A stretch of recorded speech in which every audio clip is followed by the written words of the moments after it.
Okay, we've got an incredibly high stakes crisis unfolding literally right now in the Strait of Hormuz. The US military just had a multi-million-dollar asset blown right out of the sky by a foreign adversary, and it is sending shockwaves from the Persian Gulf straight to the Oval Office.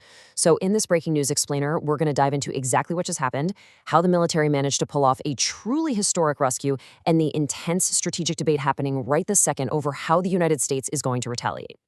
So here's the situation on the ground. Iran has shot down a highly sophisticated U.S. Apache helicopter that was patrolling over the strait. Now, when an advanced aircraft like an Apache goes down in hostile territory, the immediate overwhelming fear is for the crew. But thankfully, both pilots are completely safe and uninjured. They've been successfully pulled from the waters. But make no mistake here, surviving the crash really doesn't mitigate the severity of this event. I mean, a foreign power just intentionally destroyed a major piece of American military hardware in one of the absolute most volatile geopolitical regions on the planet.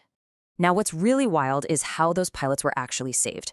It is an absolute operational first for the U.S. military. To extract these airmen, they deployed a water-based drone known as an autonomous surface vessel, or ASV. We hear a ton about airborne drones, right? Well, this is an unmanned boat. It's a piece of cutting-edge technology that navigated dangerous waters without risking another human crew to literally pluck these pilots to safety. It is just a stunning real-world application of next-generation marine technology acting directly to save lives in a combat zone.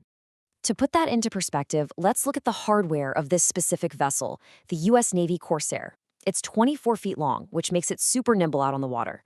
It boasts of a 1,000-mile nautical range for incredible endurance, and it can hit a top speed of 35 knots. That is exactly the kind of rapid response capability you absolutely need when seconds count in a rescue operation.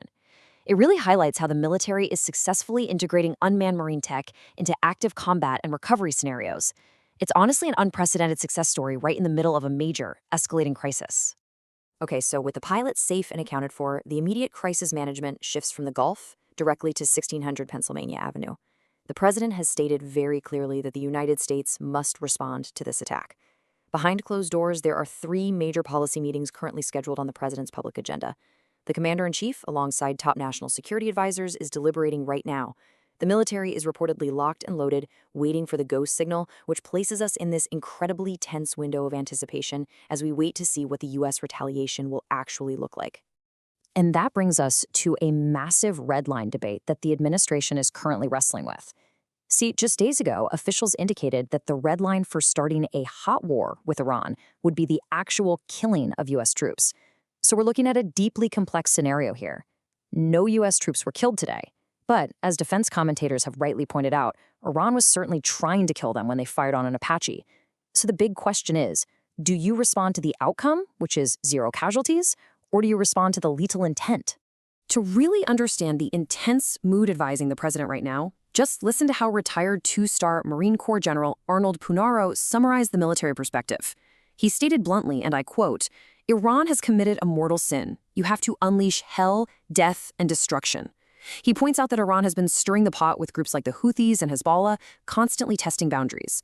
To military advisors, shooting down an American helicopter crosses a massive threshold, and they strongly believe the only language the Iranian regime understands is severe, disproportionate force to reestablish deterrence. This leaves the Oval Office with a really tough strategic divide regarding what to actually hit. Military advisors are weighing a highly specific target list. We're talking about things like command and control centers, top military leadership, and Iranian drone factories where they manufacture the cheap drones used to attack U.S. interests. But on the flip side, strategists are heavily cautioning against touching oil or energy infrastructure. Going after the oil could easily ignite an escalating tit-for-tat with absolute catastrophic effects on the global economy. And that economic concern, that is exactly why avoiding oil infrastructure is so absolutely crucial. The initial market reaction is fascinating, actually. The broader market is definitely showing some jitters. The Dow Jones dropped 370 points on the news. But the oil market has remained surprisingly calm. In fact, despite all this military tension, oil prices actually dropped 4%, shedding about $4 a barrel. It's a completely counterintuitive reaction to a crisis in the Middle East. And it really reveals a lot about the current resilience and expectations of global supply chains. Drilling down into those numbers a bit, oil is currently sitting comfortably below $90 a barrel. You might be wondering, how is that even possible with a U.S. helicopter being shot down in a primary shipping lane? Well, according to the U.S. Energy Secretary, ship traffic in the Strait of Hormuz is actually on the rise right now. Despite the massive geopolitical tension and the heavy economic blockade on Iran, commercial energy just continues to flow.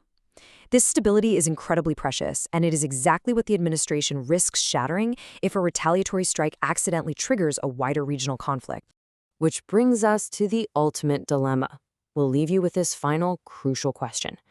How will the commander-in-chief balance the intense demand from the military to deliver severe retaliation against the massive risk of spiking global oil prices and completely derailing any final peace negotiations in the region? It is literally a high-wire act of diplomacy, military might, and global economics. A massive response might teach a lesson, sure, but a calculated response might preserve the fragile stability of the markets and future peace talks. Watch this space closely, because the decisions made in those 3 policy meetings today are going to echo around the world tomorrow. Thank you so much for joining me for this explainer, and stay curious,